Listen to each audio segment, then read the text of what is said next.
Sa simula ng drama, nakita natin ang bidang babae na si Byul, na hindi nakasuot ng maayos na sapatos at paalis na. Nang sandaling iyon, pinagalitan siya ng kanyang ina at sinabing, isuot mo ng maayos ang iyong sapatos. Habang papunta si Byul sa kolehiyo, nakikinig sa kanta ng kanyang paboritong mga awit, isang truck ang dumating mula sa harapan, na naging sanhi ng aksidente ni Byul. Ikinwento niya sa amin, noong mga oras na iyon, parang wala na akong maisip na huling hininga, at naririnig ko na ang mga paborito kong ideal na kanta. Maya-maya lang, may dumating na isang batang lalaki, na walang iba kundi si Woojo, ang ideal ni Byul. Nakatingin siya kay Byul, ngunit dahil sa napakatinding aksidente, namatay si Byul. Ngayon, makikita natin ang isang eksena mula ilang taon na ang lumipas, kung saan walang taong nakatira sa isang bahay, kundi isang Grim Reaper ang nakatira. At siya ay walang iba kundi si Byul. Sa katunayan, pagkatapos ng kamatayan, siya ay naging isang Grim Reaper, na ang trabaho ay dalhin ang mga kaluluwa ng mga patay sa kabilang buhay. Nanunood si Byul ng isang palabas kung saan sinasabihan na kung ang isang kaluluwa ay sumusubok na hawakan ang isang bagay ng may buong pokus, maaari nitong mahawakan ang bagay na iyon. Nang makita ito, sinubukan ni Byul na hawakan ang piano, ngunit hindi niya ito mahawakan.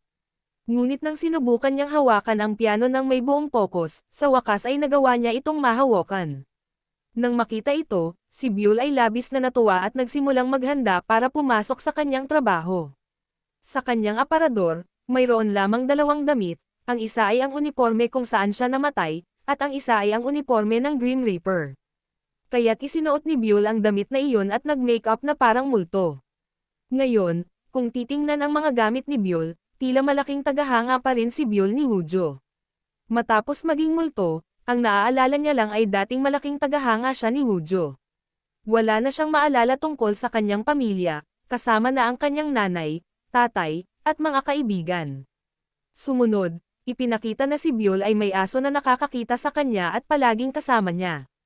Ngunit sinabihan ni Byul ang aso na manatili doon at pagkatapos ay umalis para sa kanyang trabaho. Habang papunta siya, nakita niya ang isang poster ng konsyerto ni Woojo sa daan. Tuwang-tuwa siyang makita ito. Noon din, nakita ni Byul ang isang ambulansya. Sa ambulansyang iyon, may isang batang babae na naghihingalo na.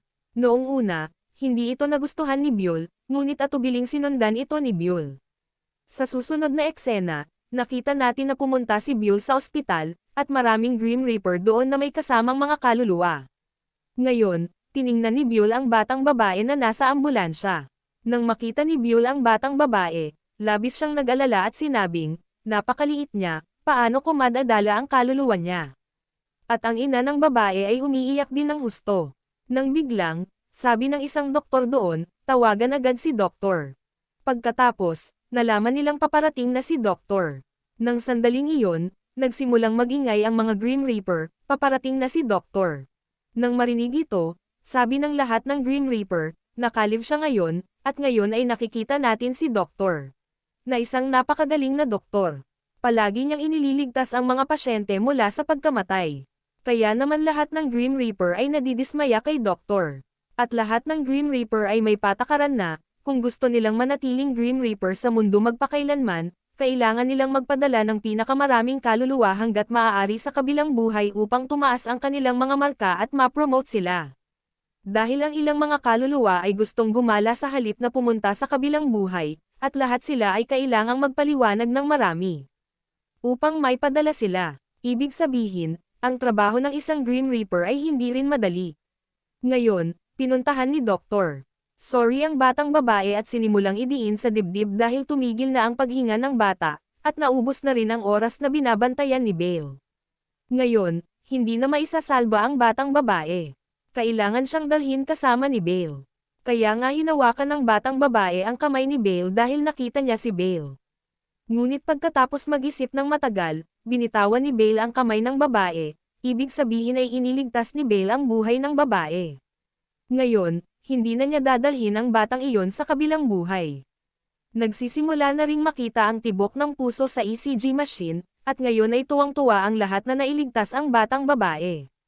Nang dumating si Bale Sr., para tingnan ang mga patay, umalis si Bale mula roon na umiiyak at, sa halip na pumunta sa banyo, naghugas ng mukha, dahil muli niyang nilabag ang mga patakaran ng Grim Reaper. Ngunit ano ang magagawa niya? Wala siyang kontrol sa mga bagay na ito dahil, kahit isa siyang Grim Reaper, hindi niya kayang kumitil ng buhay ng mga tao. Pagkatapos nito, nakita natin si Doktor, na nakaupo. Maya-maya lang, dumating ang isang taong nagngangalang Hanso, na kaibigan ni Doktor. Sabi niya, magaling ang ginawa mong pagliligtas sa buhay ng batang babae. May mantsa ang lipstick ni Doktor, kaya ibinigay niya ang panyo niya at umalis mula roon. Ngayon, pagdating ni Doktor, sorry sa banyo, nagulat siya nang makita ang mukha nito sa salamin at naisip, mukha akong Joker. At kapag naghuhugas siya ng mukha, kusang sumasara ang gripo. At ginagawa ni Buell ang lahat ng ito dahil iniisip ni Buell na may karelasyon ang doktor na ito habang oras ng trabaho, kaya naman namamaga ang kanyang lipstick. Pagkatapos ay gusto ni Buell na makita ang kanyang sarili sa salamin, ngunit hindi siya makita kahit kailan. Nang makita ito, nalungkot siya. Pagkatapos nito, makikita natin si Woojo, ang parehong tagahanga ni Buell. Pero mukhang nababagabag siya, na parang nasa isang uri ng depresyon. Pagkatapos ay magpe-perform na siya, kung saan maraming tagahanga ang naghihikayat sa kanya, malakas na isinisigaw ang kanyang pangalan. Sa sandaling simulan ni Woojo ang pagkanta, ang mga babae, pagkarinig sa boses ni Woojo, ay nagsimulang gumawa ng malakas na ingay, ibig sabihin ay tuwang-tuwa ang lahat ng mga tagahanga na makita si Woojo. Ang parehong ingay na ito ay ipinalalabas sa TV, na pinapanood ni Bale kasama ang kanyang mga kasamahan noong oras ng tanghalian at tahimik din niyang nilakasan ang volume at tuwang-tuwa na makita si Woojo. Pagkatapos ay nagsimulang sabihin ng iba pang mga Grim Reaper, malapit na, mamamatay din si Woojo. Dahil tayo ang mga Grim Reaper ng lugar na ito, responsibilidad natin ang pagdadala ng kaluluwa ni Woojo sa kabilang buhay. Nang marinig ito, hindi maganda ang naging pakiramdam ni Bale. Pagkatapos ay sinabi ng isang Grim Reaper, siya nga pala, sikat, guwapo, at mayaman din siya. Gayunpaman, hindi ko pa rin alam kung bakit siya mamamatay. Nabalitaan kong 1 taon na lang ang natitira sa kanya. Pagkatapos ay sinabi ng kanilang senior Grim Reaper, si Mr. Yonki, sa itaas, hinihintay ng mga VIP ang Woojo, iniisip kung kailan siya aakyat pagkatapos ng kamatayan para makilala natin siya. Tulad ni na Prince at Michael Jackson na naghihintay kay Woojo dahil tumataas ng husto ang kanyang mga tagahanga. Nagulat ang lahat sa narinig nila. Pagkatapos ay ipinakita ni Yonki ang kanyang smartwatch sa lahat at sinabing, mayroon din itong soul detecting device. Sa tulong nito, mas mapapadali ang paghahanap ng mga kaluluwa. At kung ipapadala ko ang kaluluwa ni Woojo sa kabilang buhay, makakakuha ako ng magandang promosyon dahil mataas ang demand kay Woojo sa kabilang buhay. Mas maayos, na pinag-uusapan ito ng ibang mga Grim Reaper dahil ngayon ay ayaw nang mamatay ni Bale ang paborito niyang idolo. Kaya naman nawala siya sa sarili niyang pag-iisip. At sa proseso, sinira ni Bale ang mga putahe ng iba. Nang makita ito, nagulat ang lahat at nagtaka kung nasaan na ang atensyon ng dalagang ito. Pagkatapos nito, sinabi ng senior Grim Reaper na si Yonki kay Bale, may tumakas na kaluluwa ng isang matandang lalaki mula sa isang punerarya. Kaya pumunta ka at kumbansihin mo siyang pumunta sa kabilang buhay, at huhulihin ko ang iba pang mga kaluluwa. Pagkatapos nito, lumapit si Bale sa matandang iyon at nagsimulang magpaliwanag sa kanya, Tiyo, sumama ka sa akin. Wala ka na. Tumanggi ang matanda at sinabing, ginugol ko ang buong buhay ko sa pag-iipon ng pera para balang araw ay magamit ko ng maayos ang perang ito, pero napunta ako sa trabaho at hindi ko magamit ang perang ito. Bukod pa rito, hindi niya man lang itinuturing si Bale bilang isang Grim Reaper. Naniniwala silang hindi na ganoon kabata ang mga Grim Reaper. Ngunit ginagawa ni Bale ang lahat para kumbansihin ang matanda. Nang sandaling iyon, dumating ang Senior Reaper at sinabihan ang matanda na sumama sa kanya. Saka lamang naniwala ang matanda na patay na ako, at ang Grim Reaper na ito ay totoo. At tahimik at takot siyang umupo sa kotse at sumama kay Yonki. Pagkatapos ay sinabi ni Bale, ngayon ay malaya na ako, kaya dapat ay kasama ko na si Woojo. Sa kabilang banda, kumakanta si Woojo, at marami sa kanyang mga tagahanga ang pumunta para manood sa kanya. At naroon din ang isang kaibigan ni Bale na nagngangalang Gakshi, at malaking tagahanga rin siya ni Woojo, tulad ni Bale. At pagkatapos ay nagsimulang manood sina Bale at Gakshi ng Woojo, At mula sa kanilang pag-uusap, nalaman natin na ang responsibilidad na ipadala ang kaluluwa ni Gakshi sa kabilang buhay ay ibinigay kay Bale. Ngunit hindi ito ginawa ni Bale. Sa halip, itinago niya si Gakshi mula sa iba pang mga Green Reaper dahil si Gakshi, tulad ni Bale, ay ayaw umalis sa mundong ito ngunit palaging nais na manatiling pinakamalaking tagahanga ni Woojo. Kaya naman labis din siyang nalungkot sa balita ng pagkamatay ni Woojo. At sa kanila pinag-usapan ang katotohanang naglabas si Woojo ng isang album na puno ng depresyon, kaya naman maraming tao ang nang-aasar kay Woojo online. Pagkatapos nito, natapos ang practice ng kanta ni Woojo, at nagsimula na siyang umalis sakay ng kanyang kotse. Gusto rin ni Gakshi na sumama sa kanya, ngunit pinigilan siya ni Bale at sinabing, hindi kami mga stalker na sumusunod kay Woojo. Alam kong may mga kapangyarihan tayo na pwede nating makasama si Woojo anumang oras, pero kailangan nating maging mga tagahanga niya. Kailangan lang natin siyang habulin. At nang umalis siya mula roon, pareho rin silang humabol sa van tulad ng iba. Ngayon sa susunod na eksena, ipinapakita na si Woojo ay nasa van, at pinagalitan siya ng manager ni Woojo. Ano ang nangyari sa iyo? Sa halip na kumanta ng mga romantiko at pag-ibig na kanta, bakit ka nagsimulang kumanta ng mga malungkot na kanta na dahil dito ay nakakatanggap ka ng galit online? Nagalit si Woojo sa mga sinabi ng manager at lumabas ng van at umalis. At pagkatapos, lumapit siya at tumayo sa isang hintuan ng boss, kung saan may isang batang babae na nakikinig sa malungkot na kanta ni Woojo at nagsimulang magsabi ng masasamang komento. Ang pangit talaga ng kanta. Nalungkot ako nang marinig ko ito. Kaya dapat nating alisin si Woojo sa industriya, at dapat mamatay na lang si Woojo. Nabasa rin ito ni Woojo, kung paano nagkokomento ang babae tungkol sa kanya. Dahil dito, lumapit siya ng husto sa babae upang basahin ang mensahe. Nagtanong ang babae, sino ka? Pagkatapos ay inilantad ni Woojo ang kanyang mukha at sinabing, ako ang. Pinagsusulatan mo ng napakaraming kalokohan. Natigilan ang babae at sinabing, Superstar Woojo, hindi ko alam na ikaw pala iyon. Ang gwapo mo pala sa totoong buhay. At sabi niya, buburahin ko na ang komantong ito ngayon din. Pero na-post ni Woojo ang komento at sinabing, sige, gawin mo ang gusto mong gawin. Pero ngayon, magsasampa ako ng kaso laban sa iyo dahil sa pagsasalita ng masama tungkol sa akin. At pagkasabi nito, umalis na siya roon at sumakay ng bus. Pagkatapos nito, nakita natin si Bayol, na naglalaro kasama ang kanyang kaibigang si Gakshi. Maya-maya, nakatanggap siya ng tawag mula sa pinuno ng Grim Reapers, si Mr. Go, na siyang nagpapagalit kay Byul. Bakit mo iniligtas ang buhay ng batang iyon kung hindi naman iyon ang trabaho mo?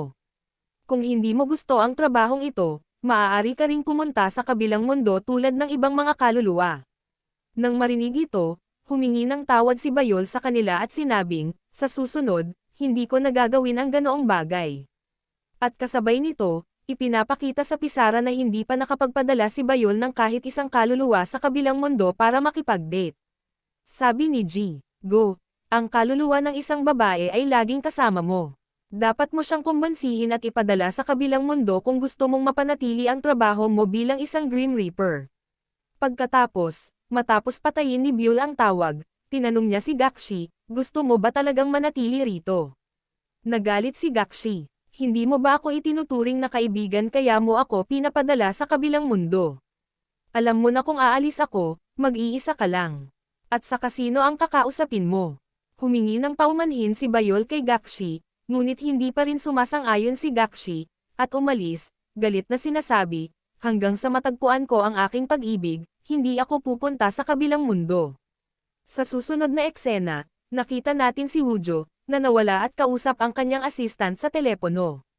Subaybayan ang aking lokasyon at sunduin ako dahil hindi ko maintindihan kung nasaan ako. Kakaiba ang mga kalsada rito. Pagkatapos, matapos tumawid sa isa pang kalye, nakita ni Woojo ang isang bahay mula sa loob, kung saan narinig niya ang himig ng isang napakalumang kanta. Kaya naman huminto siya roon at pamilyar ito sa kanya. Sa totoo lang, ang himig na ito ay tinutugtog ni Byul. Namatay siya habang nakikinig sa mismong musikang ito.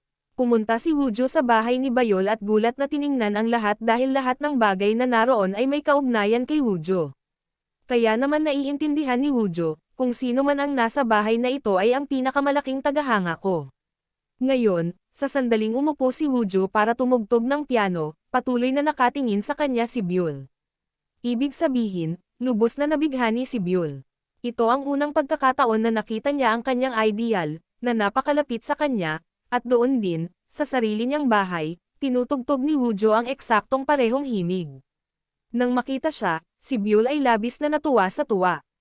At nang sandaling iyon, tumigil si Woojo at nagsimulang umiyak at sinabing, sana mamatay na lang ako dahil ayaw ko nang mabuhay sa mundong ito. Gusto kong magpakamatay. Nang marinig ito, nagulat si Byul at nagsimulang tumingin kay Woojo nang may labis na pagkamangha. Labis siyang nalungkot para dito, iniisip kung ano kaya ang dahilan kung bakit gustong mamatay ni Woojo. Ngayon, nang panasan ni Byul ang mga luha ni Woojo, naramdaman ni Woojo na may kung ano sa bahay na ito na dumampi sa kanya. Ibig sabihin, tiyak na may multo rito.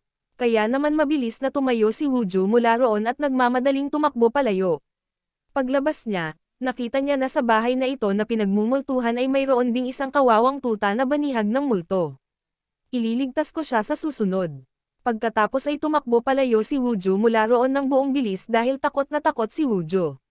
Mula sa likuran, nag-aalala si Bayol, at nagsimulang tumingin kay Woojo. At nag-alala rin si Bayol dahil ang paborito niyang mithiin ay gustong magpakamatay, na hindi magandang bagay. At sa sobrang pagkalito niya sa kaisipang ito ay hindi na siya nakapagpabook ng tiket para sa konsyerto ni Woojo sa tamang oras. Pero naipabook na ni Gakshi ang tiket. Dapat kang mag-concentrate. Pagkatapos nito, nakita natin na habang nasa labas silang dalawa, sinabi ni Byul kay Gakshi ang lahat, na gusto nang mamatay ni Woojo. Nang marinig ito, hindi rin maganda ang pakiramdam ni Gakshi. Ngunit nagbigay ng ideya si Gakshi. Bakit hindi na lang tayo manatili kay Woojo palagi? Para malaman natin kung ano ang dahilan kung bakit gustong magpakamatay ni Woojo. Noong una, tumanggi si Byul. Ayaw ni Woojo sa mga tagahangang nagbabantay sa kanya. Kaya hindi ko gagawin iyon. Pero kinabukasan, ipinakita na sinimulan ng bantayan ni Byul si Woojo. Ikinwento niya sa amin na nagising si Woojo ng alas 6:30 ng umaga. Pagkatapos ay nag-jogging siya. At simula nang maging ideal man siya, hindi siya lumiban kahit isang araw sa pag-jogging. Ibig sabihin, seryoso siya sa kanyang fitness. Pagkatapos ay nakita natin ang eksena ng bahay ni Woojo. Dumating sina Byul at Gakshi sa bahay ni Woojo at nakatitig kay Woojo. Pagkatapos ay nakita nila ang refrigerator ni Woojo, kung saan puro gulay lang ang laman. Ibig sabihin, puno ng masusustansyang pagkain ang buong refrigerator. At ang mga tsokolateng ibinibigay sa kanya ng kanyang mga tagahanga, itinatapon niya ang mga ito. Pagkatapos ay gagawa siya ng juice mula sa lahat ng mga gulay na iyon at iinuman. Nagulat sina Byle at Gakshi nang makita ito. Sabi ni Byle, napakatigas ng ulo niya kaya hindi kailanman maaaring magkaroon ng anumang sakit si Woojo. Ibig sabihin, siya ay ganap na malusog. Wala siyang kinakain na masarap. Lahat ng masustansya ay kinakain niya. At pagdating niya sa makeup room, kung saan kumakain ng pansit ang assistant. Pinagalitan niya ang katulong dahil ang iniisip ni Woojo ay walang dapat kumain ng masarap na pagkain sa harap niya dahil gugustuhin din niyang kumain ng masarap na pagkain. Nagtanong ang katulong, siya nga pala, kailangan ba nating kasuhan lahat ng mga estudyanteng sumulat ng masasamang komento para sa iyo? Pagkatapos ay sinabi ni Woojo, oo, wala akong patatawaring kasuhan ang lahat. Nang sandaling iyon, sina Byul at Gakshi ay nagsimulang magsabi sa galit, ito ay isang bagay na dapat ikagalit. Kung tayo ang bahala, ipapadala natin sa impyerno ang lahat ng mga anti-fan na ito. Aba, ngayon ay hinubad ni Woojo ang kanyang shorts para maligo. Sinundan siya ni Gakshi para makita ang kanyang katawan. Ngunit pinigilan siya ni Byul at sinabing, hindi tayo dapat lumagpas sa hangganan. Sabi ni Gakshi, titingnan ko lang sana kung may mga pinsala sa mga paa ni Woojo at kung hindi siya matutamba. Ipinaliwanag ni Byul sa kanya, tingnan mo, hindi natin dapat gamitin ng mali ang ating kapangyarihan. Nakatira kami malapit sa kanya. Malaking bagay iyon. Nang marinig ito, sumang-ayon si Gakshi. Pagkatapos nito, nag-uusap sina Gakshi at Byul, walang kapintasan si Woojo, ibig sabihin ay ganap siyang malusog at maayos ang pangangatawan. Sana ay hindi siya gumagamit ng droga, kaya siya nasa depresyon. Dahil namatay din sina Prince at Michael Jackson dahil sa paggamit ng droga. Kaya naman nang suriin ni Byul ang kamay ni Woojo, walang bakas ng ineksyon kahit saan. Kaya, hindi nila maintindihan kung bakit pumapasok sa isip ni Woojo ang pagpapakamatay. Sa susunod na eksena, dumating si Woojo para mag-record ng kanta kasama ang isa pang mga awit, ngunit paulit-ulit niyang pinapatugtog ang musika sa background. Matapos palitan ang musika ng maraming beses, nagustuhan ni Woojo ang isang musika. Pagkatapos, tumingin din ang babaeng mga awit kay Woojo at kumanta ng maayos. Ngunit ng sandaling iyon, pinahinto ni Woojo ang lahat at sinabing, tama na para sa ngayon. Kakanta ako simula bukas. Pagkatapos, ang babaeng mga awit, na ang pangalan ay Yina, ay nagtanong kay Woojo, maglakad-lakad tayo sa labas. Mapapasigla rin nito ang iyong kalooban. Ngunit si Woojo ay kumilos ng bastos at tahasang tinanggihan siya, at pagkatapos ay lumabas. Sinabi ng manager kay Woojo, paano mo nagagawa ito? Dapat ay umawit ka ng kahit isa o dalawang linya. Sabi ni Woojo, hindi, parang wala akong gana ngayon. Sabi ng manager, bago ka umalis, dapat ay nagpasalamat ka sa buong staff. Pero hindi nagpasalamat si Woojo kan-inuman at sinabing, susulat ako ng isa pang kanta para sa iyo. Walang silbi ito. Pagkasabi nito, umalis si Woojo. Pagkatapos ay lumapit si Byul sa manager at sinabing, pinapagod mo ng husto si Woojo. Kaya naman naging bugnutin siya. Sa pagkakataong iyon, dumating din si Yina para magreklamo tungkol kay Woojo. Pagkatapos ay sinimulan siyang pag-alitan ni Gakshi. Aba, sinasayang mo ang oras ng Woojo ko, pero ngayon paano mo siya nasisiraan ng bait? Pagkatapos ay sinabihan ni Byul si Gakshi na umalis. Sabi ni Gakshi, aba, minsan nagiging gago si Woojo. Tapos sasabihin ni Byul, tumahimik ka. Hindi naman ganoon. Sa katunayan, ang Woojo ko ay parang isang cute na munting sanggol. Parang bata. Sa susunod na eksena, nagsasaya si Gakshi sa kama ni Woojo. At doon mismo, tinitingnan ni Byul ang litrato ni Woojo at ng kanyang ina at tuwang-tuwa dahil mas lalong nagmukhang cute si Woojo noong bata pa siya. At nang sandaling iyon, kausap ni Woojo si Doktor. Sorry sa isang tawag dahil siya ang personal na doktor ni Woojo. At nang malaman ni Byul at Gakshi na may kausap na babae si Woojo, sinundan din nila ito para marinig ang usapan ni Woojo. Nang ipaliwanag ni Doktor, sorry kay Woojo, dapat mong itigil ang pag-inom ng mga pampatulog at kumuha ng alagang hayop na maaari mong gamitin para maaliw ang iyong isipan.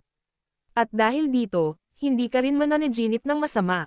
Nang marinig ito, sinabi ni Woojo, hindi, ayos lang ako sa ganito. Sabi ni Doktor, sorry, hindi ko alam kung paano ka nakatira mag-isa sa ganito kalaking bahay. Siguradong may mga multo sa paligid mo. Narinig ito, tumawa si Woojo. Pagkatapos, pinatay ang tawag, iinom na sana si Woojo ng mga pampatulog at matutulog na. Ngunit ng sandaling iyon, natamba ang kahon ng gamot dahil kay Byul. Tiningnan ito ni Woojo nang may pagtataka at napaisip, paano ito nahulog ng mag-isa. Kaya naman lumala muli ang kalagayan ni Woojo dahil sa takot. At mabilis niyang kinuha ang kanyang kuneho at natulog sa kama. Ngunit hindi pa rin pinababayaan ni Byul at Gakshi si Woojo. At nang magsimulang managinip si Woojo dahil sa mga masasamang komento ng mga tao, may ginawa si Byul sa ulo ni Woojo, na sa wakas ay nagpatulog sa kanya ng mapayapa. At nang makitang relax na si Woojo, naging masaya rin si Byul at bumalik sa sarili niyang bahay upang matulog, kung saan nakalimbag din ang larawan ni Woojo sa kumot ni Byul, at nakalimbag din ang larawan ni Woojo sa unan. At saka naisip ni Byul, ang pinakamalungkot na bagay para sa akin ay ang hindi pagngiti ni Woojo kahit isang beses sa buong araw ngayon. Ibig sabihin, wala talagang kaligayahan sa buhay niya. Sana may magawa ako para sa kanya para maging masaya siya. Sa susunod na eksena, kinaumagahan, natutulog pa rin si Woojo, at pumunta si Byul sa lugar kung saan pumupunta si Woojo para mag-jogging araw-araw. Ngunit ngayon, wala roon si Woojo. Kaya naman nag-alala si Byul, bakit hindi nag-jogging si Woojo ngayon? Pagkatapos nito, ang assistant at makeup girl ni Woojo ang bibili ng pagkain in-order ni Woojo dahil kumakain si Woojo ng napaka hindi masustansyang pagkain ngayon, samantalang hindi niya iyon ginawa noon. Kaya naman pagkatapos ng maraming taon, masaya nang kumain si Woojo ng ganoong pagkain.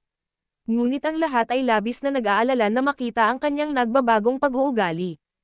At pagkatapos ay sinabi ni Woojo sa assistant, lahat ng aking mga online haters, ayoko nang magsampa ng kaso laban sa kanila, ni ayaw ko nang tumanggap ng multa mula sa kanila. Sa halip, bilang parusa, gusto ko silang pilitin na gumawa ng voluntaryong gawain. Nang marinig ito, nagulat si Byul, at sinabi ng katulong, sige, gagawin ko ang gawaing ito. Kaya sa unang pagkakataon, sinabi ni Wooju salamat sa narinig ng katulong, mas lalong nagulat ang lahat, at tumulo ang luha sa mga mata ng katulong, at sinabi niya, 7 taon na akong nagtatrabaho sa iyo. Hindi ka man lang nakapagpasalamat sa akin kahit isang beses, pero bigla na lang, paano ka nagbago ng ganito kalaki? Mamamatay ka na ba? Ibig kong sabihin, wala ka namang balak na iwan kami, di ba? Nang marinig ito, tumawa si Wooju, pero si Byul naman ay nagseryoso at nag-isip, sana hindi ito totoo. Kakaiba ang kinikilos ni Wooju ngayon. Saka lang tumawag si Byul kay Mr. Gu. Kaya pumunta si Byul kay G. Gu. Tinanong ni G. Gu si Byul, bakit mo sinusundan si Wooju palagi kung dapat ay nakatuon ka sa iyong trabaho? Pagkatapos, hiniling ni Byul kay G. Gu na, please, huwag mong patayin si Wooju. Kung mamamatay siya, hindi rin ako mabubuhay, at mamamatay din ako. Pagkarinig nito, sinabi ni G. Gu, patay ka na. Sabi ni Byul, pero nang makita kong kumakain at umiinom si Wooju, pakiramdam ko ay buhay din ako, at kung mayroon man akong naaalala pagkatapos mamatay, si Wooju lang iyon. Ngunit hindi nakinig si G. Gu sa sinabi niya. Pagkatapos, nagalit si Byul at umalis mula roon. Nang makita ito, nagulat ang lahat sa gusto ni Byul. Sa susunod na eksena, sa gabi, si Byul ay nasa kanyang bahay at, nalulungkot, ay nakatingin sa isang talaarawan kung saan siya ay gumawa ng 7 kahilingan, na pawang nais niyang matupad bilang isang tao. At sa kabilang banda, si Wooju, na nagjo-jogging, ay nakatanggap ng tawag mula sa kanyang assistant dahil gusto ng manager na makausap si Wooju. Ngunit hindi nagsalita si Wooju at pinutol ang tawag. Ipinaliwanag ng assistant sa manager, dapat din nating bigyan si Wooju ng kaunting pahinga. Bigla na lang lumabas ang may-ari ng restaurant at nagtanong, hindi ba darating si Wooju? Sabi ng katulong, hindi. Nang marinig ito, nalungkot ang may-ari. Bigla na lang, may isang driver na lasing na umalis. Tinanong din siya ng may-ari, kaya mo bang magmaneho? Dahil wala ka sa kondisyon para magmaneho. Kaya dapat kang tumawag ng iba para magmaneho. Sabi ng driver, hindi, ayos lang ako dahil hindi naman ako masyadong nakainom. Pagkasabi nito, umalis ang driver. Pagkatapos nito, si Byul, na nakaupo pa rin ng malungkot, ay saka lang naramdaman na may lumabas. At ito ay walang iba kundi si Wooju, na, matapos mag-ipon ng buong lakas ng loob, ay nagligtas ng buhay ng isang tuta dahil inakala ni Wooju na may masamang kaluluwa ang nakakulong sa tuta na ito rito. Kaya naman binuhat ni Wooju ang tuta at tumakbo palayo. Nabigla si Byul, nagnakaw ba ang superstar na si Wooju? Kaya naman mabilis niyang sinundan si Wooju. At takot na takot din si Wooju, kaya naman paulit-ulit siyang lumingon para tingnan kung may sumusunod sa kanya na multo. At saka lang, nakatakda ang orasan para sa pagkamatay ni Wooju sa relo ni Wooju, na nangangahulugang malapit nang mamatay si Wooju. Sa kabilang banda, ang driver din ang nagmamaneho ng kotse, na lasing. At doon mismo, sinusundan pa rin ni Byul si Wooju. Ngunit bigla na lamang may dumating na truck sa harap ni Wooju. Nabigla si Wooju nang makita ito. At ito nga pala ang truck na sinasakyan ng lasing na driver. Nang makita ito, nagulat si Byul. Maaaksidente ba si Wooju? Kaya naman malakas na itinulak ni Byul si Wooju, dahilan para matamba si Wooju sa gilid. At dumaan ang truck sa bayil at bumangga sa pader, na naging dahilan para magkaroon ng matinding aksidente ang driver ng truck. At si Wooju ay bumagsak din sa isang tabi at nawalan ng malay. Labis din ang pag-aalala ni Bayil, dahil nilabag na naman niya ang mga patakaran ng Grim Reaper. Doon, nakita natin si Yankee, na nalaman na tapos na ang oras ni Wooju. Kaya naman masaya si Yankee na dalhin ang kaluluwa ni Wooju. Sa susunod na eksena, isinasama ni Yankee ang kaluluwa ng iba, iniisip na kaluluwa iyon ni Wooju at sinabing, Wooju, malaking tagahanga mo ako, pero hindi ako makapaniwala na kasama kita sa kotse ko. Siya nga pala, hindi ako dapat tumatawa sa ganitong oras, pero ano ang magagawa ko? Itinuturing kong napakaswerte ko dahil isasama ko ang isang VIP na kaluluwa na tulad mo sa kabilang mundo. At ito ay isang malaking bagay na ipinagmamalaki ko. At sana'y wala kang mga sugat sa mukha, para makapag-selfie sana ako kasama ka. Noon din, ang kaluluwang iyon, na hindi kay Woojo, kundi kay lasing na driver, ay nagsimulang samuka. Nang makita ito, sinabi ni Yankee, "Nako, huwag mong gawin yan, ayos lang. Dahil tagahanga mo ako, lilinisin ko ang lahat ng ito. Pumunta ka lang sa kabilang mundo at huwag mo akong kalimutan." Pagkatapos nito, galit na galit si Mr. Go dahil nakatanggap sila ng reklamo tungkol sa kung paano ginulo ng kanilang Grim Reaper ang gawain. Ibig sabihin, ang isa ay nagligtas ng buhay ni Woojo, at ang isa naman ay nagpadala ng maling kaluluwa sa kabilang mundo. Kaya naman nagalit si Mr. Go kay Yankee at sinabing, "Tagahilagang Korea ka ba para sinisira mo ang pangalan ng South Korean Grim Reaper? Ibig kong sabihin, paano ka makakapagpadala ng isa pang kaluluwa sa afterworld nang hindi tinitingnan ang kanilang mukha at ID?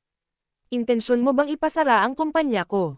Nang marinig ito, walang tigil na humingi ng tawad si Yankee, sinasabing hindi na niya uulitin ang pagkakamaling iyon. Ngunit hindi nakinig si Mr. Go sa kahit anong sinabi niya, at pagkatapos siyang bugbugin, ay itinapon siya palabas ng kanyang opisina. At saka lang dumating si Buell. Pinigilan muna ni Mr. Go ang kanyang galit at sinabi kay Buell, "Tara, labas tayo at mag-usap." At pagkatapos ay lumabas silang dalawa, kung saan, matapos maalala ni Mr. Go ang maraming bagay kay Buell, tinanggal siya sa trabaho dahil hindi pa nagagawa ng maayos ni Buell ang trabaho ng isang Grim Reaper, hanggang sa kasalukuyan. Nang marinig ito, nalungkot si Buell at sinabing, "Wala na akong ibang paraan para iligtas ang buhay ni Woojo." At tungkol naman sa driver, mamamatay pa rin siya dahil lasing siya. Nang marinig ito, sinabi ni Mr. Go, "Pero ang trabaho mo pa rin ay hindi ang magligtas ng mga tao. Kaya hindi kita mapapanatili sa trabaho." Nang marinig ito, umalis si Buell at tiningnan ang kanyang uniforme. At pagkatapos, suot ang uniforme, naalala niya ang mga salita ni G. Go. Ngayon ay makikita natin ang isang eksena mula sa nakaraan kung saan sinabi ni G. Go kay Buell na maaari siyang maging tao muli dahil alam na alam ni G. Go kung gaano kagusto ni Buell na maging tao muli at mamuhay kasama si Woojo. Nang marinig ito, nagulat si Buell at sinabing, "Posible ba talagang mangyari ang ganito?" Sabi ni Mr. Go, "Oo, nangyari na minsan o 2 beses na nabuhay muli ang mga tao pagkatapos mamatay. Kailangan mo lang ibigay ang iyong buong atensyon. At pagkatapos ay magiging tao ka muli sa pamamagitan ng pagbangga sa parehong kotse ng sabay-sabay sa parehong araw. Kakailanganin mo lang ng ilang pahintulot, na ibibigay ko sa iyo. Pero tandaan, kapag nakumpleto mo na ang lahat ng iyong pahintulot, mamamatay ka ulit. At para kay Woojo, kung ililigtas mo siya bago ang unang nyebe, mabubuhay pa." Siya, natuwa si Buell nang marinig ito. Binigyan ni Mr. Go si Buell ng smartwatch, katulad ng natanggap ni Yankee noong promosyon niya. Kasabay nito, binati niya si Buell ng good luck at sinabing, "Ito lang ang kaya kong gawin." Ngayon, sa kasalukuyang eksena, lumabas si Buell at umupo sa isang bisikleta dahil handa na siyang umalis. At pagkaraan ng ilang sandali, dumating si Buell sa parehong lugar, nakikinig ng musika, kung saan nangyari ang kanyang aksidente. At pagkatapos, habang papalapit ang van doon, sinasadyang bumangga si Buell sa van na iyon. At sa sandaling bumangga si Buell sa van, nakita siya. At muli, nagkaroon siya ng isang napakasamang aksidente. Nang makita ito, nagulat si Woojo at ang kanyang assistant. "Sino ang nabangga natin?" At doon mismo, natutumba rin si Buell sa tuwa dahil ngayon, bumalik na siya sa pagiging tao at nakikita na. At pagkatapos noon, 7 bituin din ang lumitaw sa kanyang kamay, na pawang mga kahilingan ni Buell. Mabilis ding lumabas si Woojo sa van at nagsimulang tumingin kay Buell. Tumingin din si Buell kay Woojo at nagsimulang ngumiti at pagkatapos ay nawalan ng malay. Sa kabilang banda, si Mr. Go ay kalmadong nakaupo at umiinom ng tsaa dahil nalaman niyang buhay na muli si Buell. Kaya naman nagsimula siyang mag-isip ng isang bagay. Pagkatapos nito, isinama na sila ng ambulansya, kung saan kasama ni Hyunsu si Buell, na may gusto kay Dr. Sorry. Kaya naman pagdating ni Buell sa ospital, kasama rin ni Dr. Sorry si Buell dahil gagamutin niya si Buell. Doon lang, nakita namin ang batang iniligtas ni Buell ang buhay. Kaya nga naaalala pa rin ng batang iyon ang mukha ni Byul. Kaya natakot siyang makita si Byul. At saka lang nagkamalay si Byul. At sinimulan niyang kapain ang sarili at isipin, ngayon ay buhay na ako muli at nabawi ko na ang aking katawan. Ibig kong sabihin, hindi ito panaginip. Kaya naman tuwang-tuwa si Byul na maging tao muli. Sa kabilang banda, sasama si Hyunsu kay Doktor. Sorry para makipagkita kay Byul, ngunit medyo kakaiba ang kinikilos nito, na parang nagulat siyang makita si Byul o parang kilala niya ito. Tinanong siya ni Doktor, sorry, kilala mo ba ang babaeng ito? Ngunit itinanggi ito ni Hyunsu. At pagkatapos, habang papunta silang dalawa kay Byul, nalaman nilang umalis na si Byul mula roon dahil, muli, ang timer para sa pagkamatay ni Woojo ay nakatakda sa pagbabantay ni Byul. Kaya naman tumakbo si Byul para iligtas si Woojo. Sa susunod na eksena, kumakanta si Woojo sa harap ng kanyang mga tagahanga. Nang sandaling iyon, nakarating din si Byul doon at nagsimulang mag-alala para kay Woojo. Hindi ko alam kung anong aksidente ang mangyayari rito ngayon. Pero nang sandaling iyon, napadpad ang kanyang mga mata sa ilaw na nanginginig ng husto. At naubusan na rin ng oras ang timer. Kaya naman tumakbo si Byul papunta sa entablado at mabilis na itinulak si Woojo palayo at natamba ito. Nang makita ito, nagulat ang lahat. Sino ang babaeng ito? At bakit niya ginagawa ito? Kaya naman ang atensyon ng lahat ay nakatuon sa dalawang ito, kaya naman ang lahat ng ito ay ipinapakita rin sa TV. Nakita rin ito ni na Doktor. Sorry at Hyunsu at nagsimulang mag-isip, paano nakarating si Byul doon? At bakit niya ginagawa ito? At heto, si Woojo ay nakatingin din kay Byul nang may pagtataka. Sa kabilang banda, may sinasabi si Mr. Go, on the call. Sa mga darating na panahon, si Byul ang magiging sanhi ng pagkamatay ni Woojo. At dito, nakita natin si Byul, na nakatingin sa liwanag dahil malapit nang tumama sa kanya ang liwanag. At nakita rin ni Woojo na malapit nang mahulog ang liwanag mula sa itaas. Kaya naman isinama niya si Byul sa kabilang panig. At naunawaan niya na pumunta rito si Byul para iligtas siya mula sa liwanag. Noon din, bumagsak ang liwanag, kaya naman pareho silang naligtas. Ngunit nakatingin pa rin si Woojo kay Byul, at kasabay nito, isang bituin din ang nawala sa kamay ni Byul dahil natupad na ang isa sa mga kahilingan nito. Ngayon, habang palabas si Byul, dinakip siya ng mga pulis at sinimulang ilabas. Dahil inakala nilang sinasadya ng babaeng ito na ibagsak ang ilaw kay Woojo. Pagkatapos nito, tinatanong ni Woojo ang kanyang assistant, sino ang babaeng ito? At paano siya mabilis na gumaling pagkatapos ng aksidente? Sabi ng assistant, ang babaeng ito ay ang baliw mong tagahanga na ginagawa ang lahat ng ito para makuha ang iyong atensyon. At pagkatapos, binigyan ng katulong si Woojo ng isang payo, at sinabing, siya nga pala, dapat kang magkaroon ng kasintahan. Doon ka lamang makakasulat ng mga romantikong kanta dahil ang mga salitang puno ng pagmamahal ay nagmumula sa puso. Nang marinig ito, nagsimulang mag-isip si Woojo kung dapat ba siyang magkaroon ng kasintahan. Sa susunod na eksena, nakaupo si Byul sa istasyon ng pulis, at maraming tanong ang pulis sa kanya. Nang sandaling iyon, dumating si Hyunso at isinama si Byul sa bahay nito, kung saan tinanong ng kanyang ina si Hyunso, sino ang babaeng ito? Sabi ni Hyunso, alam ko lang na nasa problema ang babaeng ito ngayon at kailangan niya ang tulong ko. Siguro tumakas siya sa bahay. Naririnig din ni Byul ang lahat ng ito. At nang dumating si Hyunso para ibigay ang mga damit niya, nagpasalamat si Byul sa kanya at sinabing, hindi ako tumakas ng bahay. At pagkatapos ay tinanong niya ito, bakit mo ako tinutulungan? Pagkatapos ay sinabi ni Byul, may naaalala akong isang tao. Hindi ako sigurado kung ikaw nga ba ang babaeng iyon o hindi, pero pwede kang manatili rito hanggat gusto mo. Nang marinig ito, nagpasalamat si Byul kay Hyunso. Pagkatapos nito, nagsisikap si Woojo na sumulat ng kanta, ngunit hindi niya magawang sumulat dahil pakiramdam niya ay kailangan niya talaga ng kapareha para makapag-isip at makapagsulat ng kanta. At pagkatapos ay nagsimulang makipaglaro si Woojo kay Woojo para magpalipas ng oras. Sa susunod na eksena, pinapagawa ni Woojo ng voluntaryong trabaho ang lahat ng kanyang mga online haters, kung saan naroon din ang babaeng nasa bus stop, na sinabihan ni Woojo na ngumiti sa harap ng kamera, kasama nilang lahat. Naroon din si Woojo, na nakatingin lamang kay Woojo. At sa wakas, Isang group photo ang nakuhanan din. Sa totoo lang, sinusubukan ni Byul na makasama si Woojo sa lahat ng oras, para mailigtas niya ang buhay ni Woojo bago ang unang pagulan ng nyebe.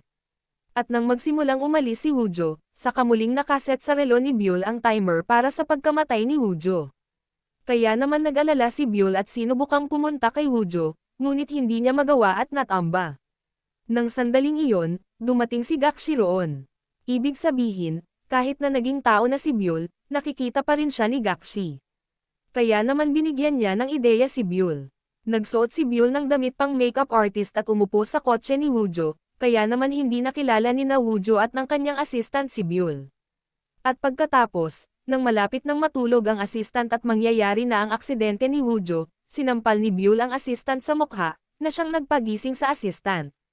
Pero nagsimulang umusad ang van mula rito patungo roon, ibig sabihin ay nawalan ito ng kontrol. Pagkatapos, hinatid ni Woojo ang sasakyan. Nang makita ito, nakahinga ng maluwag si Byul dahil nailigtas niya muli ang buhay ni Woojo. Pagkatapos nito, pagdating niya sa kanyang trabaho, sinabihan niya si Byul na mag-makeup. Noong una, nahirapan si Byul na gawin ang lahat, ngunit pagkatapos ay sinimulan niyang gawin ang makeup ni Woojo ng may pagmamahal. Maya-maya, lumapit ang assistant doon at natakot nang makita si Woojo. Pagkatapos ay nakita ni Woojo ang mukha nito sa salamin at nalaman niyang mayroon itong makeup ng isang Grim Reaper. Kaya nga nalaman ni Woojo na hindi pala siya makeup artist kundi ibang tao. At sinimulan na ring magpaliwanag ni Byul, ginagawa ko lang pala ang lahat ng ito para iligtas ang buhay mo. Pero nahuli pa rin siya ni Woojo. Muling binalaan ng pulisya si Byul at pinayagan siyang umalis. Pagkatapos nito, nasa labas ng bahay ni Woojo si Byul kung saan binuksan ni Gakshi ang pinto. Pumasok si Byul at itinapon ang lahat ng pampatulog at saka sila nagsimulang mag-usap. At may sinusulat si Gakshi sa salamin gamit ang lipstick. Madalas siyang pinagalitan ni Byul dahil doon. Hindi mo dapat ginawa iyon. Saka lang nila nalaman na uuwi na pala si Woojo. Kaya naman nagtago si Byul sa ilalim ng mesa. Pagpunta ni Woojo sa kwarto niya, laking gulat niya nang makita ang nakasulat sa salamin dahil doon nga pala nakasulat. Paprotektahan ka namin palagi. Hindi maintindihan ni Woojo kung sino ang sumulat nito. Kaya naman siniyasat ni Woojo ang bahay kung may tao roon. Natakot si Byul. At bago pa man maabutan ni Woojo si Byul, nakaalis na si Byul mula roon. Pagkatapos, tiningnan ni Woojo ang CCTV camera at nakita niya roon si Byul at kasama niya rin ang aso. Kaya tinawagan ni Woojo ang katulong at kinuha ang address ng bahay ni Byul para maibalik niya ang aso. At sa kabilang panig, nang makarating si Byul sa labas ng bahay ni Hanso, nakita rin niya ang batang babae na iniligtas ni Byul ang buhay. Natakot ang bata nang makita si Byul at sinabing, "Nandito ka ba para sunduin ako?" Pagkatapos ay sinabi ni Byul, "Hindi, wala naman sigurong ganoon." Maya-maya, lumabas din si Woojo sa bahay ni Hanso, kung saan niya natagpuan ang kanyang tuta, na kasama ng mga bata. Kaya naman sinabi ni Woojo, "Ibigay mo ito sa akin, dahil akin ito." Ngunit nang sandaling iyon, may narinig siyang kanta mula sa loob, na kay Woojo. Kaya naman pumasok si Woojo sa loob ng bahay para tingnan kung kinakanta ni Byul ang kanta ni Woojo, sa napakatamis na boses. Kaya naman nakita rin siya ni Woojo. Pagkatapos, sa unang pagkakataon, naging mabait si Byul kay Woojo. Kaya nga sabi ni Woojo, ito ang unang kanta ng una kong album, na hindi alam ng maraming tao. Kaya nga ikaw talaga ang pinakamalaking tagahanga ko. Nagulat si Byul nang makita si Woojo sa bahay. At natuwa rin ang babaeng iyon na makita si Woojo at humingi ng pirma dito. Binigyan siya ni Woojo ng pirma sa damit nito. Pagkatapos ay umalis ang babaeng iyon at pumunta kay Byul. At ito ang unang pagkakataon na hindi nagalit si Woojo kay Byul. At tinanong niya ito, "Bakit mo ninakaw ang aso ko?" Sabi ni Byul, "Hindi ko ninakaw ang asong ninakaw mo." Nang marinig ito, natawa si Woojo at sinabing, "Ibig sabihin, matagal mo na akong binabantayan." Sabi ni Byul, "Oo, at ginagawa ko ang lahat ng ito dahil kailangan kong iligtas ang buhay mo. Kaya naman sana'y hayaan mo akong manatili sa tabi mo hanggang sa unang pagulan ng nyebe." Sabi ni Woojo, "Isa ka bang manghuhula na alam mo ang lahat ng ito? At ano ang mahalaga sa iyo kung ako'y mabuhay o mamatay?" Ngunit nang sandaling iyon, naalala ni Woojo ang mga salita ng katulong na dapat na siyang makipag-date. Kaya naman umupo si Woojo sa tabi ni Byul at sinabing, pwede ba tayong lumabas bukas? Nang marinig ito, nagulat si Byul at pumayag. Sa susunod na eksena, sinabi ni Byul kay Gakshi ang lahat ng ito. Sabi ni Gakshi, aalis ka ba ng ganoon lang? May pera ka ba para bumili ng bagong damit? Nang marinig ito, may naalala si Byul. Nang kunin na niya ang kaluluwa ng matanda, naiwan nito ang kanyang bankbook sa kanya.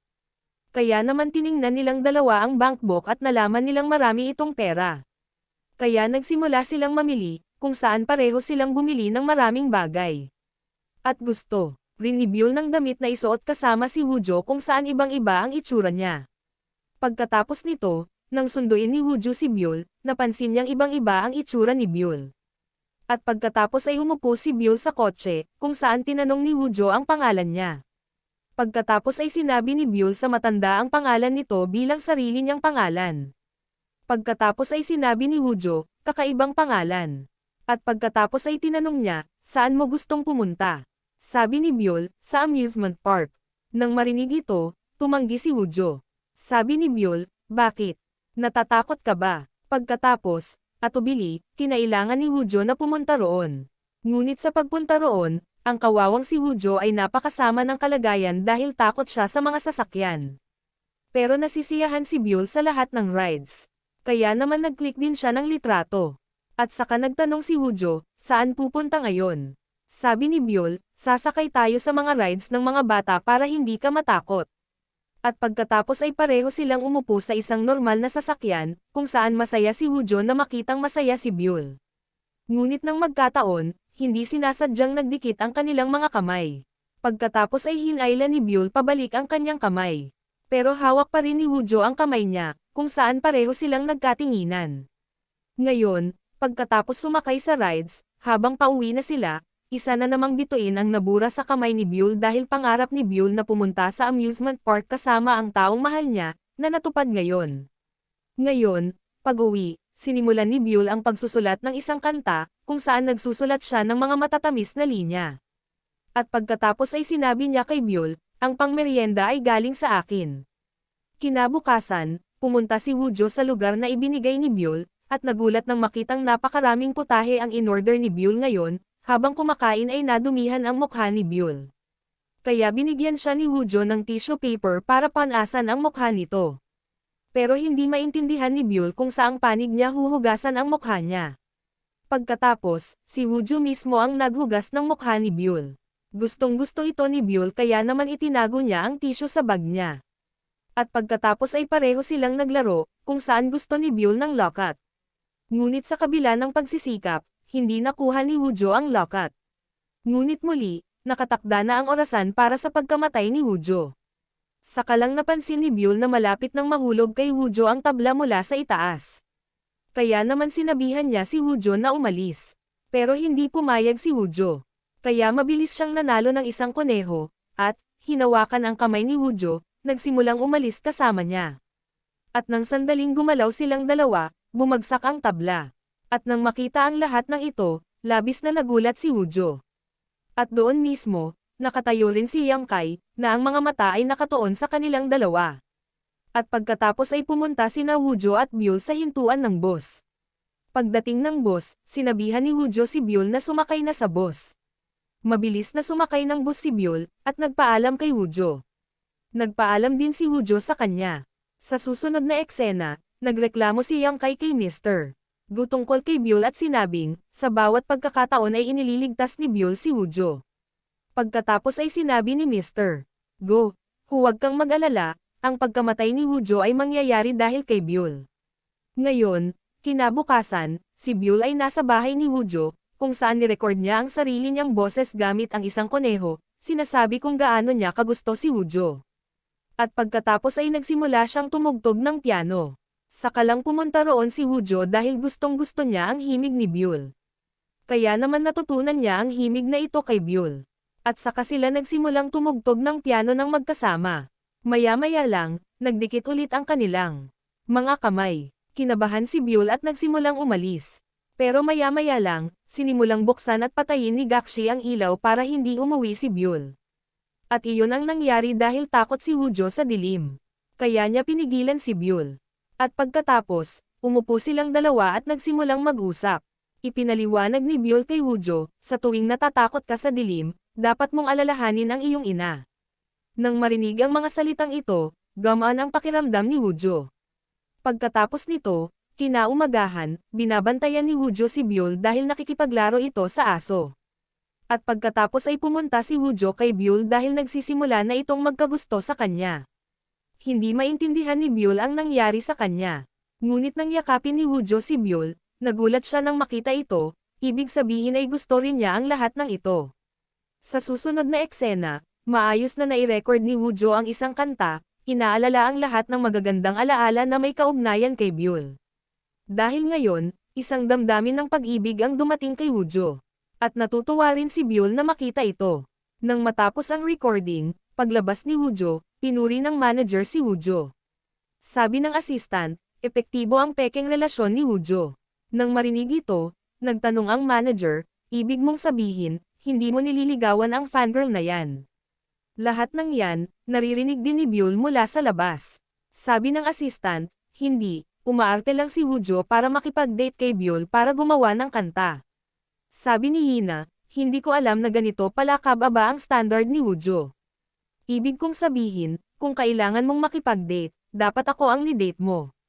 Bago pa man makapagsalita si Woojo, may biglang nahulog mula sa kamay ni Byul. Kaya naintindihan ng lahat na narinig ni Byul ang lahat, at pagkatapos ay umalis si Byul mula roon na umiiyak. Sinundan din siya ni Woojo, ngunit hindi siya pinakawalan ng manager at sinabing, bitawan mo siya. Wala na siyang silbi sa iyo ngayon. Pagkatapos ay bumalik si Woojo at binura ang buong kantang ni-record niya, at pagkatapos ay umalis na siya mula roon. Narito, nakaupo si Byul sa hintuan ng boss. Maya-maya lang, lumapit si Woojo at sinabing, pasensya na, oo, noong una ay kasama kita para subukang makipag-date. Sa isang banda, ginamit kita. Pero ngayon, totoo na ang nararamdaman ko. Ibig kong sabihin, nagsimula na talaga akong magkagusto sa iyo. Pagkasabi nito, sinimulang halikan ni Woojo si Byul. Noon lang naalala ni Byul na ang unang halik ay isa rin sa mga hiling niya. Kung matutupad ito, mawawala ang isa pa niyang bituin. Kaya naman mabilis na umalis si Byul mula roon. Pagkatapos ay walang naintindihan si Woojo, at umuwi na nakaramdam ng labis na kahihiyan. Medyo nagmamadali ako, pero akala ko gusto rin ako ni Byul. Tapos binuhat niya yung kuneho. Maya-maya, tumugtog yung recording ni Byul mula sa loob ng kuneho, na gustong-gusto niya si Woojo. At ang parehong boses ay nasa matandang kuneho ni Woojo, na ibinigay sa kanya ng kanyang unang tagahanga. Kaya naman kinabukasan, hiniling niya sa kanyang assistant na hanapin ang sulat na ibinigay sa kanya ng kanyang unang tagahanga. Matagal na rin iyon kasama ang kuneho. Sabi ng assistant, oh, sige, natatandaan mo pa rin ba ang sulat na yan? Sige, hahanapin ko yan para sayo. Pagkatapos nito, nasa recording room si Byul, kung saan siya pumunta sa kahilingan ni Woojo, dahil gusto ni Woojo na ilunsad ang bagong kanta niya gamit ang boses ni Byul. Pero nag-aalala ang lahat dahil iniisip nilang hindi marunong kumanta si Byul. Pero buo ang tiwala ni Woojo kay Byul. Kaya naman, nang magsimulang kantahin ni Byul ang kanta, laking gulat ng lahat nang marinig ang boses niya at nagsimulang magsabi, ang tamis ng boses ni Byul. At habang kinakanta ni Byul ang kanta, inaalala rin niya ang lahat ng alaala ni Woojo, na pinapanood din ni Woojo. Ngunit nang sandaling iyon, biglang naalala ni Byul ang araw ng kanyang aksidente, na noong nangyari ang kanyang aksidente, nakatayo si Hyunso sa harap niya, ibig sabihin ay si Hyunso ang sanhi ng kanyang aksidente. Nang maalala ang lahat ng ito, labis na nagulat si Byul. Sa susunod na eksena, ikinukwento ni Byul kay Gakshi na noong nangyari ang aksidente ko, naroon din si Hyunso. At simula nang maging tao na ulit ako, si Woojo na lang ang iniisip ko. Hindi ko nga alam kung ano ang tunay kong pangalan. Ibig kong sabihin, wala akong maalala ni isa sa mga alaala ko. Tapos sabi ni Gakshi, huwag kang mag-alala, magiging maayos din ang lahat. At saka nagmensahe si Woojo kay Byul, anong ginagawa mo? Hindi kinausap ng maayos ni Byul si Woojo. Kaya pabirong sinabi ni Woojo, kung ayaw mo akong kausapin, ibalik mo sa akin ang cellphone ko. Dahil regalo nga ni Woojo ang cellphone na iyon kay Byul. Pagkatapos ay sinabi ni Byul, sige, ibibigay ko ang cellphone mo sa assistant bukas. Tumawa si Woojo, nang makita ang mensahe at sinabing, tingnan mo nga itong babaeng ito, kung paano niya ipinapakita sa akin ang kanyang saloobin, na parang wala siyang interes sa akin, at talagang tinatanggihan niya ako. Kailangan ko siyang turuan ng leksyon. Sa kabilang banda, kausap ni Byul si Hyunso at sinabing, nakilala mo ako, di ba? Sino ako? At bakit mo ako na-aksidente? Malamang nagkamali ka, di ba? Dahil napakabuti mong tao. At sa pangalawang pagkakataon, iniligtas mo ako. Pero alam mo ba ang tungkol sa mga magulang ko, kung nasaan sila, at kung sino sila? At alam mo ba ang tunay kong pangalan? Nang marinig ito, hindi sumagot si Hyunso, at sa halip, naging emosyonal at direktang niyakap si Byul at sinabing, patawarin mo ako, sasabihin ko sa iyo ang lahat sa parke. At ikukwento ko rin sa iyo ang tungkol sa nanay mo. Natahimik si Byul nang marinig ito. Pero mula sa ibaba, nakita ito ni Woojo, at nagselos ng husto at hindi niya naintindihan na pareho silang nagde-date. Kaya naman umuwi si Woojo at labis na nalungkot. Kaya rin siya hindi makatulog. Kaya nagsimula siyang uminom ng mga pampatulog. Pero nang makitang walang laman ang kahon ng pampatulog, mas lalo siyang nag-alala. Sa totoo lang, itinapon na ni Byul lahat ng pampatulog ni Woojo noon. Sa tuwing bago dumating si Byul sa buhay niya, madalas na nalulumbay si Woojo dahil sa mga masasamang komento ng mga tao at naiisip niyang magpakamatay. Pero simula nang dumating si Byul sa buhay niya, lahat na ng bagay ay nagustuhan na ni Woojo. Pero ngayon, muli, naging madilim ang buhay ni Woojo dahil iniisip niyang hindi siya gusto ni Byul at lumayo na siya sa kanya. Kinabukasan, lumabas si Woojo sa isang palabas sa radyo kung saan pinag-uusapan siya tungkol sa kanyang kanta dahil naging viral ang kantang kinanta nila ni Byul. Pero nang sandaling iyon, nakita niya si Byul, na dumating para ibalik ang cellphone. At pagkatapos ay umalis ito mula roon nang hindi nakikilala si Woojo. Pagkatapos ay itinigil ni Woojo ang palabas sa kalagitnaan at mabilis na lumapit sa kanyang assistant at nagtanong, may sinabi ba si Byul tungkol sa akin o nagtanong tungkol sa akin? Sabi ng assistant, wala, ibinalik niya lang itong cellphone. Tapos nang tignan ni Woojo ang cellphone, nakita niya ang chat ni Hyunso at Byul, kung saan sila magkikita ngayon. Tapos sabi ni Woojo, mas mabilis pala si Byul kaysa sa inaakala ko. Ibig kong sabihin, ang bilis niya akong nakalimutan. Pagkasabi nito, dumiretso si Woojo kay Doktor. Sorry para bumili ng mga pampatulog. Tumanggi si Doktor. Sorry na bigyan siya ng mga pampatulog.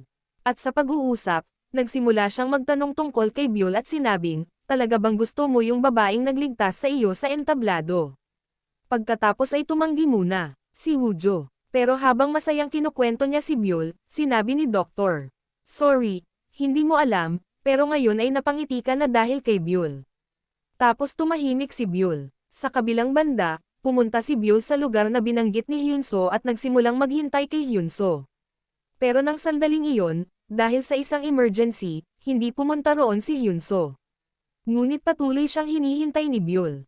Nang sandaling iyon, nakita ni Byul ang isang ina na inaalagaan ng husto ang kanyang anak na babae. Na nagpapaalala kay Byul ng sarili niyang ina. Ibig sabihin, noong araw na naaksidente si Byul. Nang araw na iyon, sinabihan siya ng kanyang ina na isuot ng maayos ang kanyang sapatos, ngunit hindi niya sinuot ng maayos ang kanyang sapatos. Kaya naman lalong nagiging emosyonal si Byul kapag naaalala niya ang lahat ng ito. Pagkatapos nito, maraming tao ang pumunta sa ospital na may mga sugat. Nang makita niya ang sapatos ng isang tao, inakala ni Doktor. Sorry na si Hyunso iyon. Kaya naman siya umiyak, pero nalaman niyang hindi pala si Hyunso iyon. At si Hyunso ay paparating mula sa harapan kasama ang isang taong nasugatan. Nang makita ito, natuwa si Doktor. Sorry at napagtanto niyang may gusto ito kay Hyunso.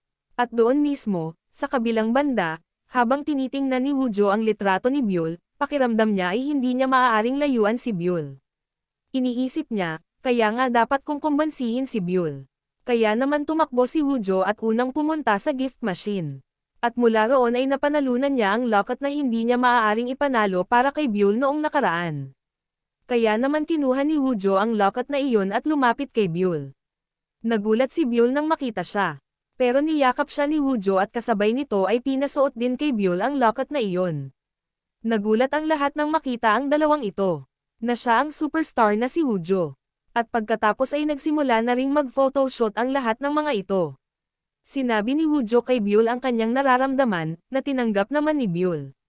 Pagkatapos ay tumakbo silang dalawa papunta sa isang lugar kung saan sa wakas ay hinalikan ni Woojo si Byul.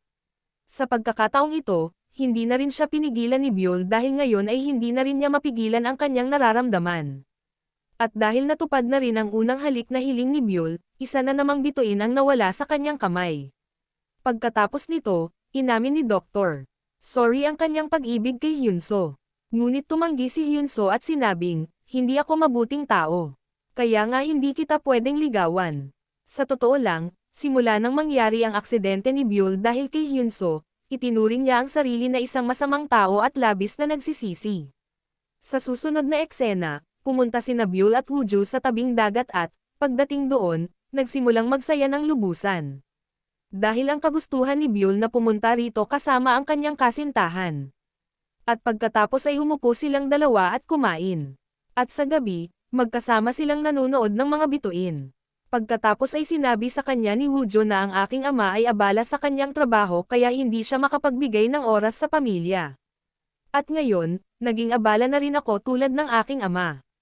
Kaya naman ngayon, hindi ko rin mabigyan ng oras ang aking ama. Pagkatapos, kinuha ni Byul ang mobile ni Woojo at nagpadala ng love you message sa ama ni Woojo. Nang makita ito, nagulat si Woojo at sinabing, anong ginawa mo? Pagkatapos ay ipinaliwanag sa kanya ni Byul at sinabing, dapat tayong mamuhay ng naaayon sa ating mga magulang. Kaya nga dapat nating sabihin sa kanila na mahal kita para wala kang pagsisisihan sa huli. Dahil pinagsisisihan ko rin na hindi ko masabi ang, mahal kita, sa aking ina, na naging isa sa mga hiling ko. Ngunit nang sandaling iyon, isang mensahe mula sa ama ni Woojo ang dumating, na nagsasabing, mahal din kita. Nang makita ito, pareho silang naging masaya. At doon mismo, sa kabilang banda, ang ama ni Woojo ay tuwang-tuwa rin, na walang iba kundi ang may-ari ng restoran na iyon na madalas magtanong sa katulong tungkol kay Woojo. At sa kabilang banda, ginawa na rin ni Gakshi ang assistant bilang online boyfriend niya. Ibig sabihin, hindi pa niya nakikilala ang assistant at hindi na niya ito makikilala kailanman. Sa halip, tinupad niya ang pangarap niyang makipag-date sa pamamagitan ng pakikipag-usap sa telepono araw-araw. Sa susunod na eksena, nakita ni Dr. Sorry na ang silid ng ginang na inaalagaan ni Hyunso sa loob ng maraming araw ay inaalisan ng laman ngayon. Sa totoo lang, kakaunti na lang ang natitirang oras ng ginang. Ibig sabihin, wala nang tsansa na mabuhay. At nang makita ni Dr. Sorry ang litrato ni Byul na nasa kanyang mga gamit, laking gulat niya at naunawaan na ang babaeng inaalagaan ni Hyunso sa loob ng maraming araw ay walang iba kundi ang ina ni Byul. Kaya naman tinawagan ni Dr. Sorry si Woojo at sinabi ang lahat ng ito. Mabilis na dinala ni Woojo si Byul sa ospital. Sinabi sa kanya ni Dr. Sorry, ngayon na ang huling pagkakataon ng iyong ina. Nagulat si Byul nang marinig ito. At nang makita ang larawan, naalala niya ang lahat ng alaala ng kanyang ina. Kaya nga niya ito sinalubong. Pero bago umalis, sinuot niya ng maayos ang sapatos niya. At pagkatapos, nang makita ang kanyang ina na ganito, nagsimula siyang umiyak ng husto. At pagkatapos ay humingi siya ng paumanhin sa kanyang ina. Dahil pagkatapos mamatay ni Byul, nakoma din ang kanyang ina dahil sa pagkabigla. Sabi ni Byul, pasensya na po ma, nahuli na po kita naalala. Pero bakit kailangan mong ilagay ang sarili mo sa ganitong sitwasyon pagkatapos kong umalis? At kahit kailan hindi ko sinabi sa iyo na, mahal kita, Nay. Kaya ngayon sinasabi ko sa iyo, mahal kita. Ikaw ang pinakamahusay na ina sa mundo. Kaya naman lubos akong magiging proud na ako ang naging anak mo. At narinig ng kanyang ina ang lahat ng ito at nagsimulang pamatak ang mga luha mula sa kanyang mga mata. At hindi siya makasagot. At pagkatapos noon, namatay siya. At ang kanyang ina, na naging kaluluwa, ay pinunasan ang mga luha ni Byul at sinabing, mahal din kita, anak ko. Nabigla si Byul nang marinig ito. At naiintindihan niya na ngayon ay hindi nagalit sa kanya ang kanyang ina. At saka lang nawala ang isa pang bituin mula sa kamay ni Byul. At paglabas ni Byul ng silid, umupo si Hyunso at humingi ng tawad kay Byul. At pinapanood din ito ni Woojo at Dr. Sorry. Ngunit labis na nagalit si Byul sa oras na ito kaya hindi niya pinatawad si Hyunso at umalis doon. Nang makita ito, mas lalong nalungkot si Hyunso. At umupo si Byul sa labas. Pagkatapos ay lumapit si Woojo sa kanya at inalaw siya at niyakap. Ngunit nang maya-maya, may palihim na kumuha ng litrato sa kanilang dalawa at ikinalat ang larawang iyon sa social media. Sa susunod na eksena, pinagalitan ng manager si Woojo at sinabihan itong makipaghiwalay kay Byul. Ngunit hindi pumayag si Woojo at sinabing, hindi ko iiwan si Byul sa anumang pagkakataon. Pagkatapos ay sinabi ng manager, pero handa kang iwan ni Byul para sa kapakanan ng iyong karera. Nang marinig ito, paglabas ni Woojo, wala roon si Byul dahil nakaupo si Byul sa ibang lugar at umiiyak ng husto. Narito, pumunta si Woojo sa restaurant ng kanyang ama. At kumalat din doon ang parehong balita kung paano nagalit sa kanya ang mga tagahanga ni Woojo dahil nakipag-date na si Woojo sa iba. Nang makita ito, pinatay ng tatay ni Woojo ang TV. At nang paalis na si Woojo, sinabi sa kanya ng tatay niya, ayos lang kung may karelasyon ka. Dapat ipakilala mo rin sa akin ang babaeng iyon. Pagkatapos ay sinabi ni Woojo, oo, siguradong dadalhin ko siya rito dahil mahilig siya sa pansit. Narinig ito ni tatay, natuwa siya. Ngayon, sa kabilang panig, dumating si Gakshi upang magpaalam kay Byul dahil pupunta na ito sa kabilang buhay. At sabi niya, natupad na ang pangarap kong makipag-date sa isang tao. Kaya aalis na ako ngayon. At sa kanya sinimulang ipaliwanag kay Byul, hindi mo dapat iwan si Woojo dahil ipinaglalaban niya ang buong mundo para lang sa iyo at tinatanggap ka niya, na gusto ka niya. Nang marinig ito, naunawaan ni Byul na hindi tama ang ginagawa niya. Kaya naman niyakap niya si Gakshi at pagkatapos ay pumunta sa konsyerto ni Woojo. Ngunit nakansela ang konsyerto dahil hindi siya sinuportahan ng mga tinatawag niyang kaibigan. Kaya naman labis na nalungkot si Woojo. At labis din na nalungkot si Byul dahil kay Woojo.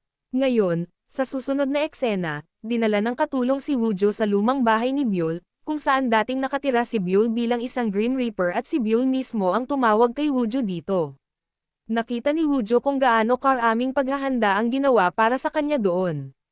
At kasabay nito, ang kanyang tunay na kaibigan ay sumulat din ng matatamis na linya para sa kanya. Nang makita ito, naging masaya si Woojo. At pagkatapos, pagpasok niya sa loob, inayos ni Byul ang konsyerto ni Woojo doon at tinawagan din niya ang lahat ng kanyang mga tunay na kaibigan. Nang makita ito, naging emosyonal si Woojo. At pagkatapos, nagsimula siyang kumanta ng isang kanta ng may pagmamahal para sa lahat. Nang makita ito, tuwang-tuwa ang lahat. Ngunit nang sandaling iyon, nakita ni Byul si Yang Kai roon, na dumating upang kunin ang kaluluwa ni Woojo. Nang makita ito, nag-alala si Byul. Ano ang dapat kong gawin ngayon? At bigla na lang, may dumating na isang batang lalaki, na malapit ng patayin si Byul gamit ang kutsilyo, dahil nagseselos siya na nakikipag-date ito kay Woojo. Kaya naman, habang sasaksakin na sana ng batang iyon si Byul, pumasok si Woojo sa pagitan. At sinaksak ng kutsilyong iyon si Woojo. At nang makita ito, nalaman natin na ang pagkamatay ni Woojo ay dapat na nangyari dahil kay Byul, tulad ng sinabi ni Mr. Gu. At noon din, nagsimula ang pag-ulan ng nyebe. Nang makita ito, umiyak ng husto si Byul at dinala si Woojo sa ospital, kung saan sinisikap nilang iligtas si Woojo, ngunit hindi nila ito mailigtas. Kaya naman pumunta si Byul sa isang lugar at nagsimulang magpakamatay. Ngunit nang sandaling iyon, dumating si Yang Kai at pinigilan siya sa paggawa nito. Humingi si Byul, tulungan mo ako, dahil tinulungan din kita, ibig kong sabihin, iniligtas ko ang anak mo. Nang marinig ito, nabigla si Byul dahil alam ni Byul na anak niya ito. Ngayon, makikita natin ang isang eksena mula sa nakaraan kung saan tumulong si Byul sa pamamagitan ng pagliligtas sa buhay ng batang iyon. Nang araw ding iyon, nalaman ito ni Yang Kai, at umiyak din siya ng husto. At nakita na ni Byul ang lahat ng ito.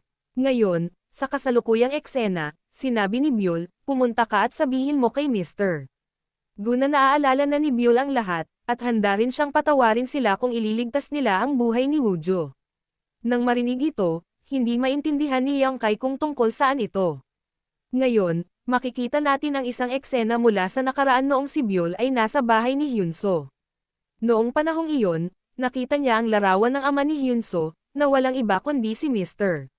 Gu. At pagkatapos ay makikita natin muli ang isang eksena mula sa nakaraan kung saan si Hyunso ay pagod na pagod dahil sa labis na pagtatrabaho. Kaya naman nang makatulog siya at muntik ng ma-accident, sa proseso ng pagliligtas sa kanyang anak, inilipat ni Mr. Go ang sasakyan sa kabilang panig, na siyang nagligtas sa buhay ni Hyunso. Ngunit namatay si Byul, kahit hindi pa panahon ng pagkamatay ni Byul.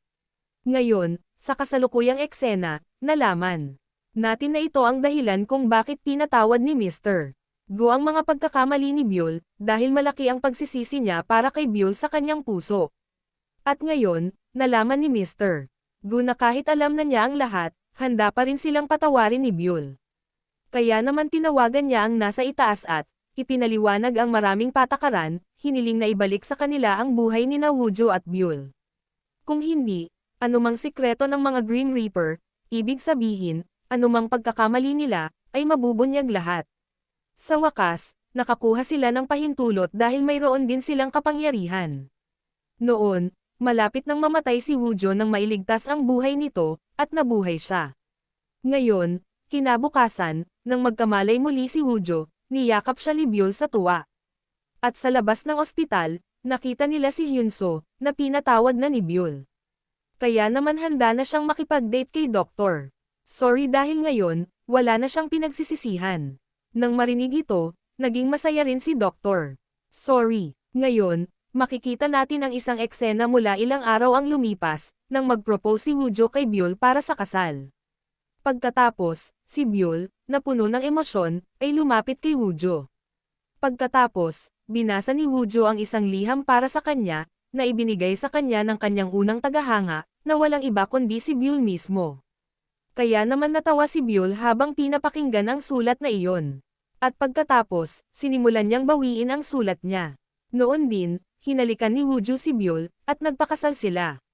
Ngayon, makikita natin ang isang eksena mula sa nakaraan nang matanggap ni Woojo ang kanyang unang sulat, na ipinadala ni Byul.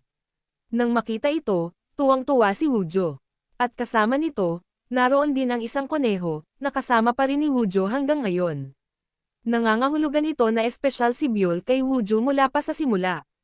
Ngayon, makikita natin ang isang eksena mula sa 7 taon na ang lumipas, kung saan masayang-masaya sina Byul at Woojo.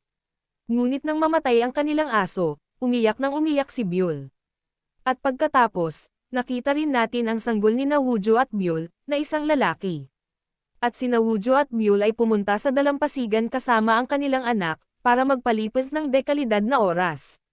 At kumuha sila ng litrato ng pamilya. At dito mismo, ang ating drama ay may masayang wakas.